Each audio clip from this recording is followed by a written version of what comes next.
Second, John. Cool, just good. Right. Yep.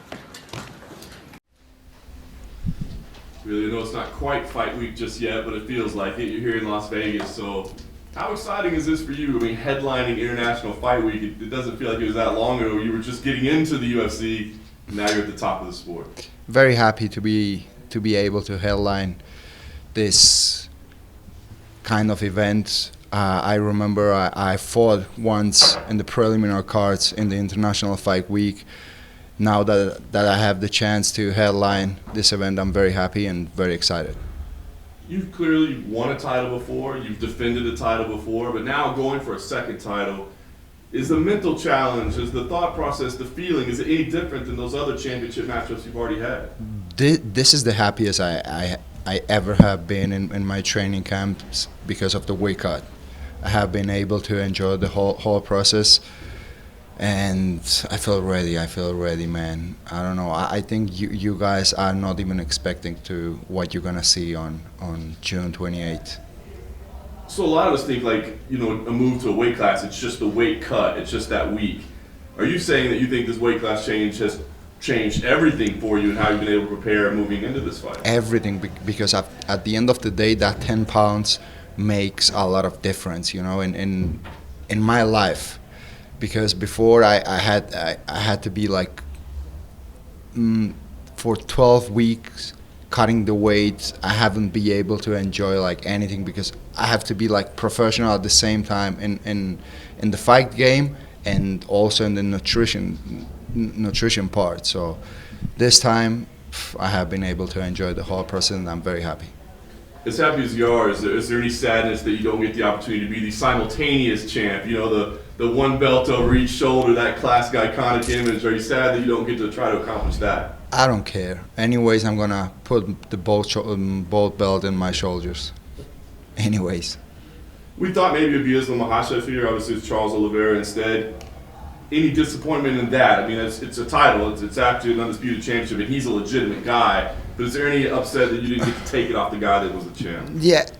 To be honest, I wanted to face him because he was the guy who was dominating everyone in that weight division. But at the end of the day, I can't control what they do. The only thing I can control is what I do. So I wanted to move up. I wanted to fight for the title. This is what I'm doing. So he decided to move up also. So I can't do anything else than go and fight whoever wants to fight me. Do you feel Charles presents any different challenges, any more challenge? Do you look at, I don't want to say easier opponent, obviously he's dangerous, but is it a more dangerous fight or a less dangerous fight than it would have been had it been Islam? More dangerous fight than Islam, you say? I don't know. Every fight is a huge challenge. There's no easy fights when you get in this level. So they both represent a difficult matchup, of course, because they are both great athletes. They have completely different styles. So I don't know what to tell you. They're both difficult fights. Yeah. There's no easy fights. I know you don't want to get away, talking about game plan, but people think of you in the UFC as a knockout artist. But before you came to the UFC, you were a submission threat, right? Obviously, we think about Charles' submission skills. Is this your power against his submission skills? Do you feel like maybe this is a matchup where you can prove, hey, I'm a great grappler too? To be honest, I feel that I have the advantage in the grappling game also. I feel and I know that I'm better than him even in the ground game. So we'll see how the fight will go, because if I have to submit him, I have all the abilities to do that also. So we'll see. I can knock him out, I can submit him, whatever. The only thing I know for sure is that I'm going to knock him out in the first round or submit him in the first round, because he walks forward. I'm not going to need to close the distance with him. Since the first moment, we are going to find each other in the center of the octagon. So, yeah, it's going to be a first round finish. Ilia, if you look at Charles's most famous fights, right? Dustin, Gachi, the two Chandler fights, he gets dropped in each fight. But he comes back and he wins those fights. So when you see that, do you look at it and go, man, if these guys drop him, I'll get him? Or do you look and think, man, if I hurt him, I still have to be very, very careful because he always comes back and wins? If I hurt him, he's not going to have the chance to come back. because my power is completely different than the other guys you mentioned before. Volkanovski, Holloway, Oliveira. Would that be the best 3 wins back-to-back in MMA history? I don't know. Maybe yes, maybe no. There's been a lot of talk in MMA about ducking at the moment. John Jones ducking Tom Aspinall, stuff like that. This was meant to be Islam, that was the big talk. But he moved up to welterweight. Do you believe he moved up to welterweight to avoid you, or because he has his own goals? Because he has his own goals. This is what I think. Do you still think that's a fight that should happen? You guys are both forging legacies in different weight divisions. Do you think that's a massive fight that should happen? We'll see how he does in the welterweight division. If he wins the title, I win the title in the lightweight division. Maybe I move up or he comes down to the lightweight division, and we have the fight that everyone wants to see. Last one for me, obviously, the Oliveira fight is a massive fight, but the one that's sort of been brewing for years and been brewing in the background is this Paddy Pimblett fight. Do you feel, if you were champion, that he still needs to win one more before he gets that shot, or are you almost willing to give him that early to have that big grudge match and sort of finish that storyline? For sure he needs to win one more fight, because there are more contenders in the division that deserve the title shot before him. So if he wins the fight, he puts himself in a position where he can fight for the title. I will give him the opportunity to fight for the title, because we have a history behind, so it's going to be a massive fight. Speaking of other contenders, I mean, there's a lot of guys, but I mean, one can think of maybe a guy like Armin Sorokin. I know full focus on Charles Oliveira, and maybe you see a guy like him as a future opponent, maybe the next one after Charles. Arman, he needs to win also a fight. He had his opportunity to fight for the title. He pulled out for, I don't know for what reasons. So he needs to put his name again in the conversation. And speaking of big fights and big atmospheres, obviously you've been very vocal about the Canelo situation, and we know Dana's stance on stadium events, but he is promoting Canelo Crawford later this year at Allegiant Stadium. So is there any part of you that really hopes he has a great experience promoting that at the stadium, so he can maybe change his mind on doing the inevitable at the Santiago Bernabeu? So to be honest, the conversations that I have with them, like, I don't know if I want to do it in Spain in the stadium, because if they make that happen, I had to fight at 4 in the morning local time. So I don't want to do that, to be honest. I'm a professional athlete. I want to fight in good conditions. You know what I mean? So if something changed and they gonna do it in a prime time, in the local time, of course, yes, it will be huge.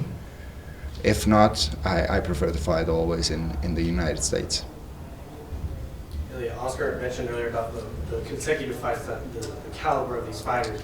For you, how has your faith been so instrumental through this process leading to where you are now? Can you repeat that question, please? How has your faith in God been instrumental to how you've gotten to this point now? My faith in God bring me to this point. Everything I have belongs to Him, to the vision He gives me every day, and the strength He gives me. So. And then just a side one real quick. I know you talked to Rogan a few months ago, talking about how much you love books. What book are you reading right now in preparation to this fight? ¿Qué ha dicho? ¿Qué libro estás leyendo ahorita para la preparación de la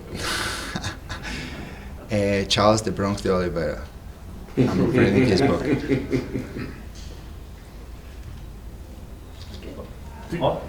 On that note, Ilia, how much do you like study his just his life story? You know, they just came out and said they're going to turn his life into a movie. You made a joke that you're reading him as a book. Like, do you really get to know your opponent on like a human level before you face him? Not really. The only thing that I can see and I can feel that he's a good person. He has a good sportsman also. He represents a good values. So I don't have anything against him personally. You know, the only thing is that we're gonna fight. So I'm not gonna be kind to him before the fight. After the fight, I'm gonna wish him all the best and fast recovery. You're in this like familiar spot again, where it's like you're fighting like a guy that people love. Like they loved Alex, loved Max. You know, like Does that wear on you ever? Like, can I just fight somebody that people don't like at some point? Are you feeling that at all coming into the point yet? Not really. You know, when I get the call and they told me that I have to face a guy, I don't care if the people loves him or not. I don't know.